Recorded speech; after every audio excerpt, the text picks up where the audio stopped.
Hi there. So I finished a whole bunch. This is Saturday. I finished a whole bunch of tutorials, and I thought it'd be helpful to do a sort of housekeeping video because a lot of things do come up in these one-on-ones. And if maybe you haven't had time to book a one-on-one, or maybe you're too shy to bring certain issues up, I do want to address them for the whole class because they are quite important. I also apologize if anyone has actually understood these things the first time around, but I find in an online environment, it never hurts to just explain again, explain different ways, give some examples, illustrations, etc. So there are no silly questions, and I think all of this will be relevant, hopefully. And if it isn't, well, I apologize, but it's great that you got it the first time. But for all peers, I want to make sure everyone's got a full understanding. So 6 different items I want to talk about today. First of all, I want to highlight that assignment 4 and assignment 6 are one and the same thing in the same sense that it's the same project that you're carrying forward, right? There seems to be a bit of confusion for a few of you.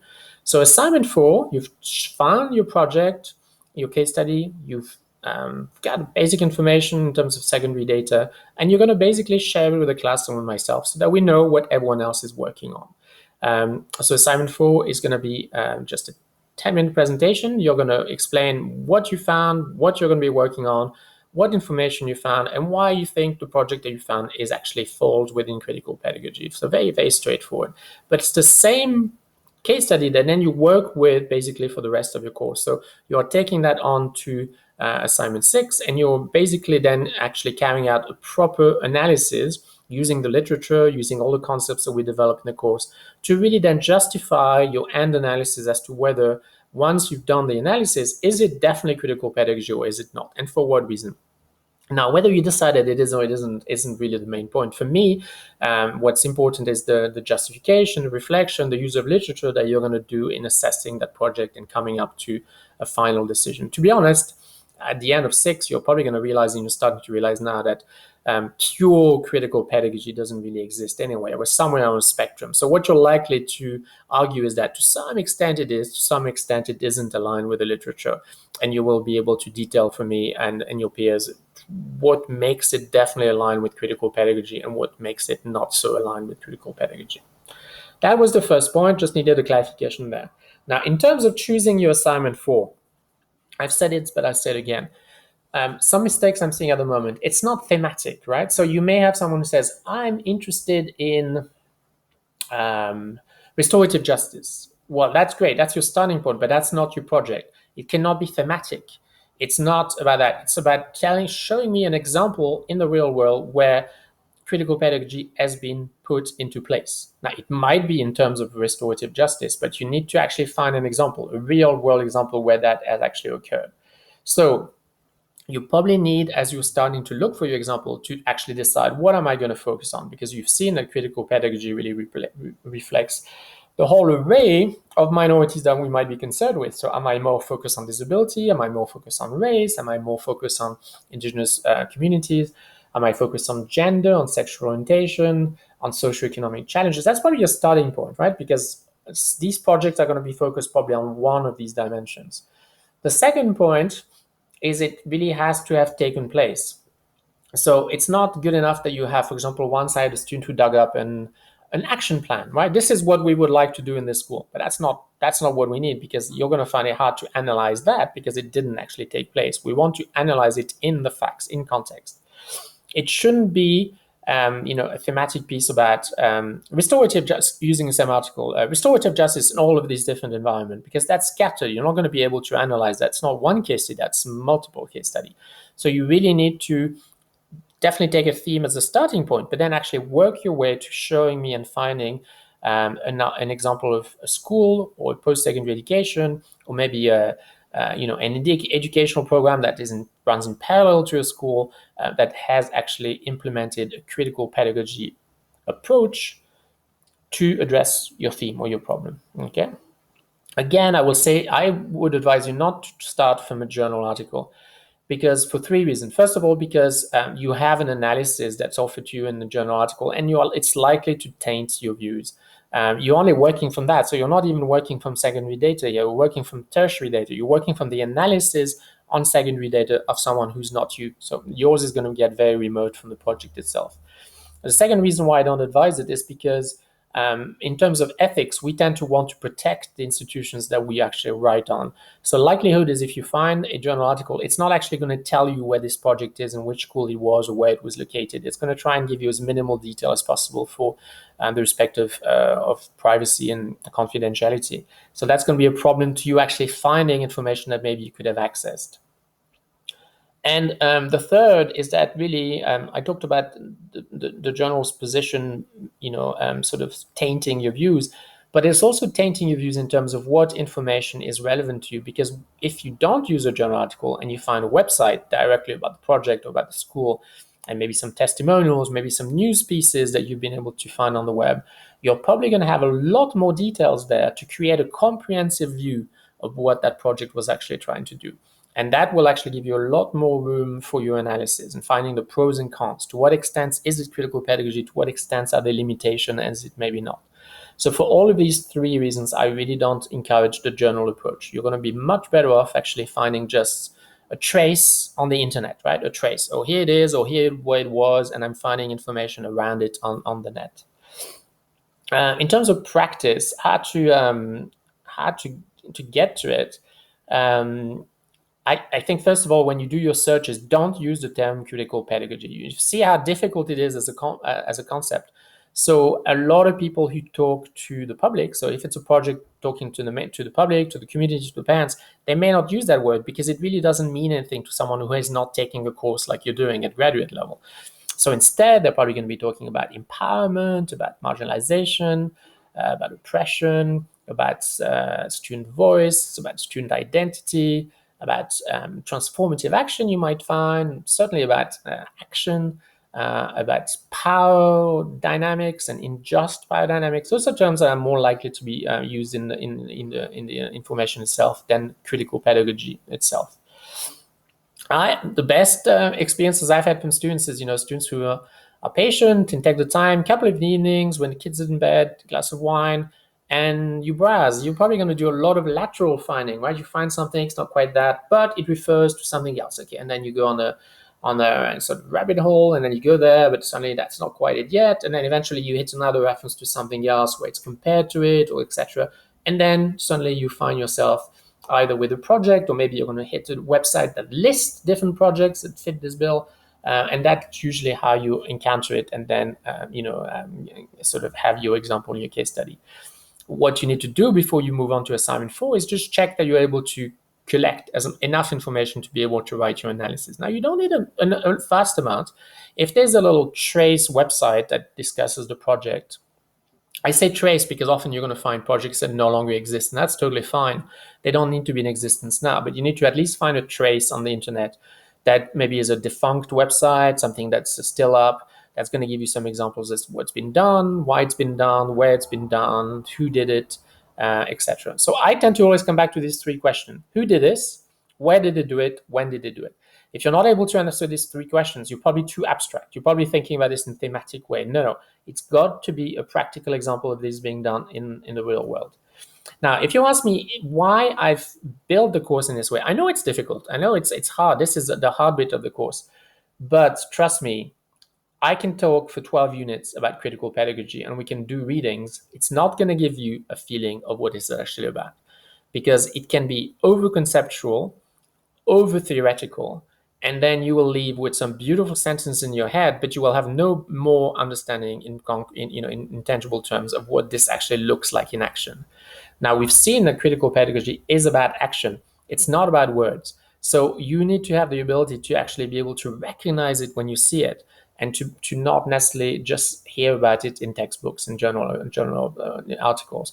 So what we do in this course is continually fight the risk and the danger to see critical pedagogy as purely abstract. So assignment 2 is creating that connection again with these media pieces. So you've got to bridge that, and you've got to show me the bridge between what we discuss in the classroom, what's happening there in the real world. And assignment 4 and 6 together are also showing me that you have the ability to move away from just textbook understanding to a practical understanding, so that when you're out there in the real world, one day you'll see something, think, oh, that's critical pedagogy. I remember Fauvi talked to me about this. This is what it is. I recognize it now. That's the skill that we're trying to build here. Okay. So let me give you and the specs. So that was my next point. The assignment specs, people saying 10 minutes, it's long, what do I do? It's really, really just a round table. It's really an occasion for us to see what each of us is working on, and to have a minimal understanding of where you found it and how you found it, and also to get just enough information to reassure us that you've got enough to work with. And for me, it's a safety net that if something's gone terribly wrong, although you can obviously talk to me before then and you can bounce ideas, with me.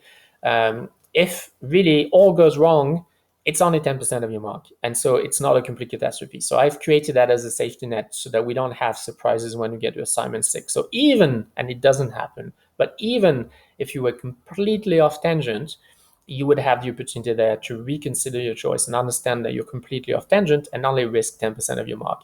And really, if you think about it, I'm not going to, even if you failed, I'm not going to give you a 0, I'm going to give you a 60.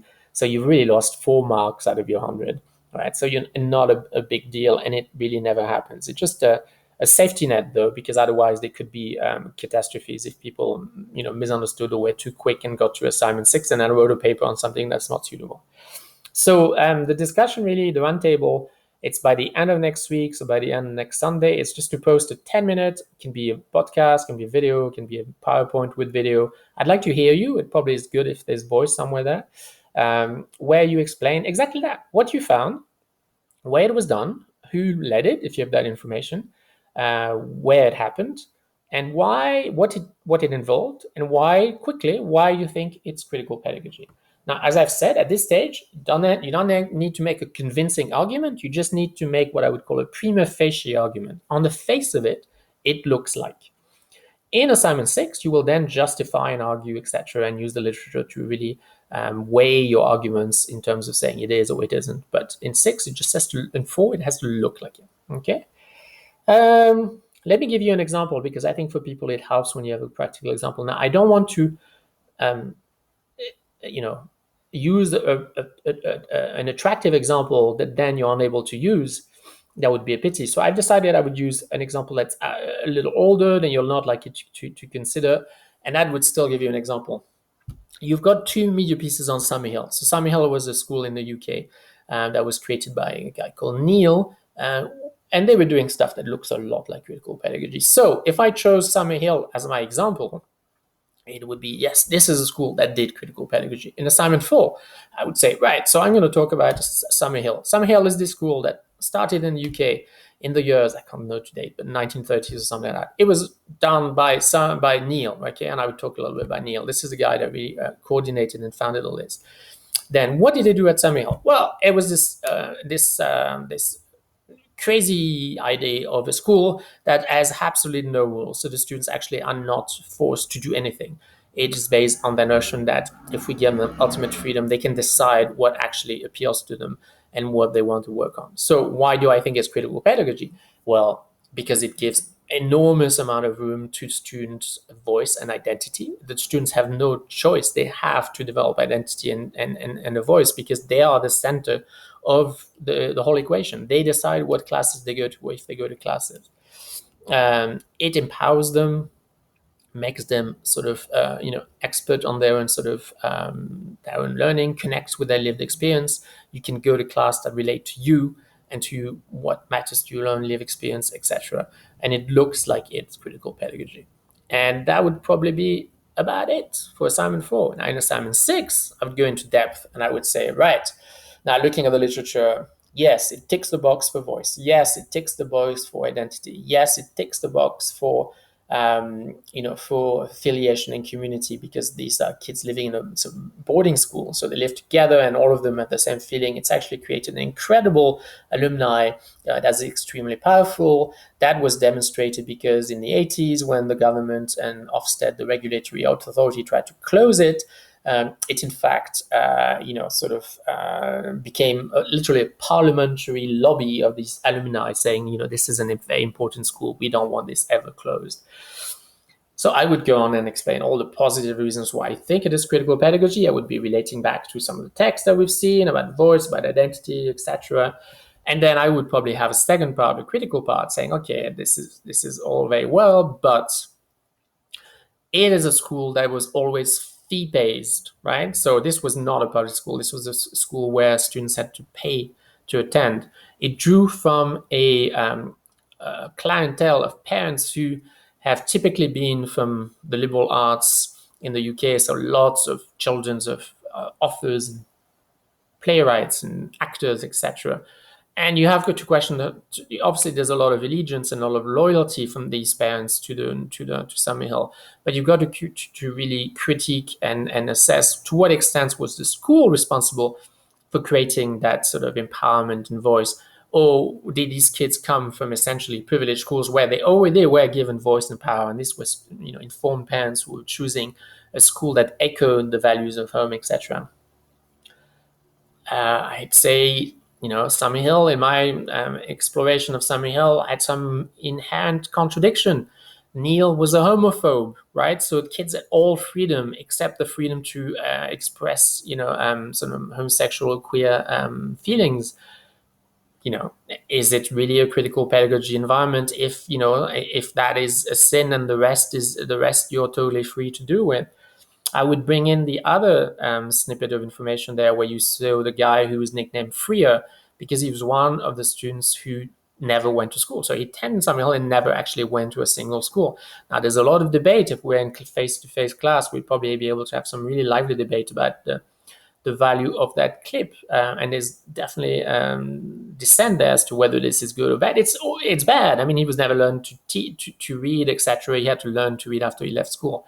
At the same time, I'd probably use that clip in both sides in the pros and cons, because he was obviously here as an extremely autonomous, extremely independent, extremely challenging, probably gifted student. And you've got to think, well, it didn't leave Summerhill with qualifications, but he left with an awful lot of confidence. You see, he traveled the world, etc., solved his own problems. So at least it's a school that empowered him in being a challenger of ideas and challenging of norms, etc. What would have happened to him if he had been in a conventional banking model schools with regulation and strict adherence to rule, etc.?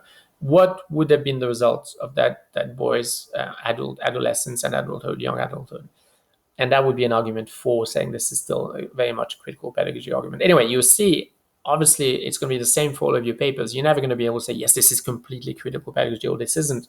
But that's what's going to be interesting in assignment 6. You're going to be able to weigh the pros and cons using the literature and make a balanced argument looking at your case study, explaining why it is and why it isn't, and to what degree it may be or may not. Okay, so I hope this answers all of your questions.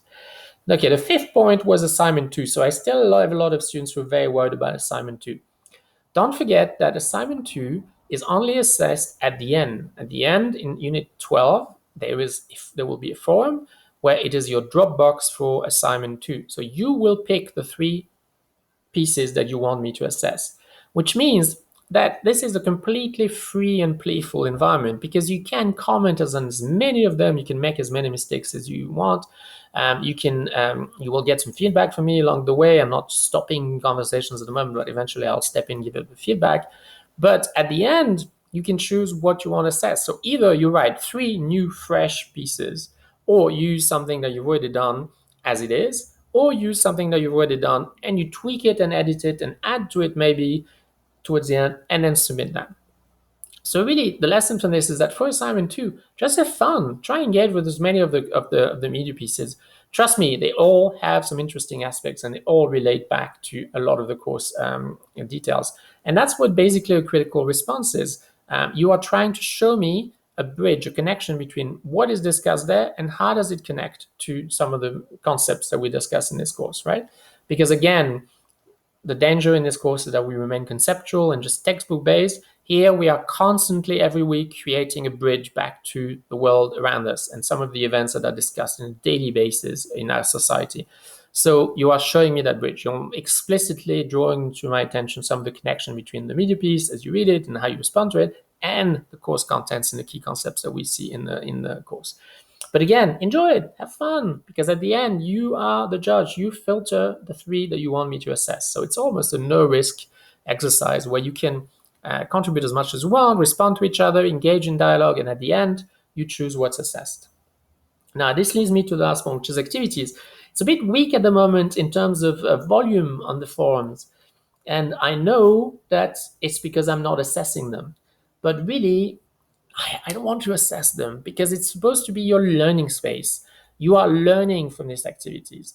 So I'm going to ask you three things. First of all, that you interact in those activities without self consciousness.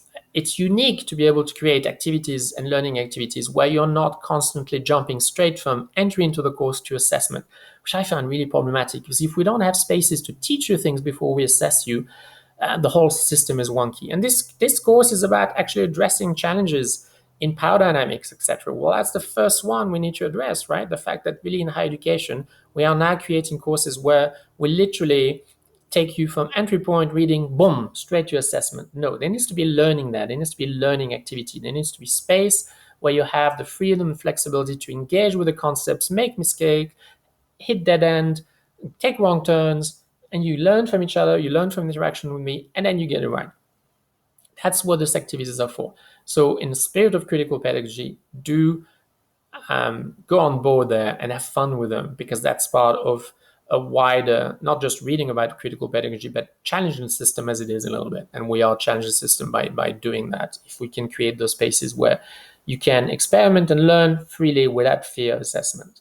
Secondly, although I don't assess the forms themselves, I can tell you that when it gets to the assignment 6, there's a world of difference between some of the assessments I receive. Some of them in great depth, good understanding of the literature, understanding of the nuance, because it's not easy. It's all in nuance, this course. So a good understanding of the nuance, of the complexity of the reflection, a good layered reflection, both on the students, on the environment, on the perspective of the educator that's within that project, etc. And I have some fairly shallow papers where it's quite obvious that you're still at the end, dabbling in the readings, but not quite getting what it's about. And often that difference is directly related to the amount of activity that's happened in the activities. Now, I know it's an online course, but it's not a correspondence course. There is a space, just as if we're in a classroom, there'd be all these dynamic discussions happening. That's where it's happening. That's why you're doing your learning. You're doing it collectively through interactions, through discussions in this activity. So I really, really encourage you to engage in the activities because it's really what is going to drive that depth of analysis at the end, and it will show. I'm just saying to you, it's not a penalizing thing, or you didn't interact in the activity, so I'm going to mark you down. But it will show in the depth, and you will read each other's work, so you'll be able to see it. Right? It's all open forum submission. You will really see huge gaps in the depth, and that is directly related to the amount of engagement you've done with the content as we went along. It's a course that requires you to really reflect, put yourself in that content, think of yourself in terms of positionality, in terms of your own teaching and what you can integrate, what you can't, the reasons why you can, the reasons why you can't. That's not going to happen if you don't do that, unit per unit interaction with the readings. The third reason is that I try to really be in your shoes as a student who doesn't have much time and has lots of commitments and only has 6 weeks to do this. So a lot of the activities you will see are done to collectively save you time. So if you look at Unit 4, for example, you have 5 readings.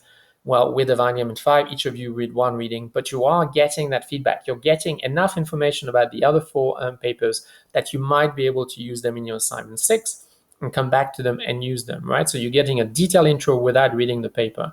That is really useful, and that's a collective effort to reduce your workload. But it only works if everyone does it, right? Because today we have people hesitating, saying, well, no one else is responding to some of the readings, so I'm going to have to read them anyway. And to be honest, it's yourself that you're penalizing here. It's not me. So I would really try and take part in those because you are, individually taking part in that collective act of reducing your workload while still being exposed to all of the important pieces of the puzzle so that you can use them when you get to the end. Okay, so for that reason, I really hope that we see a bit of a change there. And again, it's not assessed, but have fun. It's a luxury, right? In this climate of sort of neoliberal online learning, that we don't just say, oops, you're in, okay, I'm assessing you now. I'm saying, no, you have 6 weeks to really have fun and have deep conversations in the spaces where I'm not judging you and I'm not assessing you. So have fun, right? There's no risk. Let's do it. Okay, I hope you find that all helpful. When the next time I have another set of tutorials, if there's anything important that comes up, I will do another short video, but I thought this was really important to just recap on these different conversations I've had with people, because the outcomes are of benefit to all of you. So hence the video here. Have a good weekend and speak soon.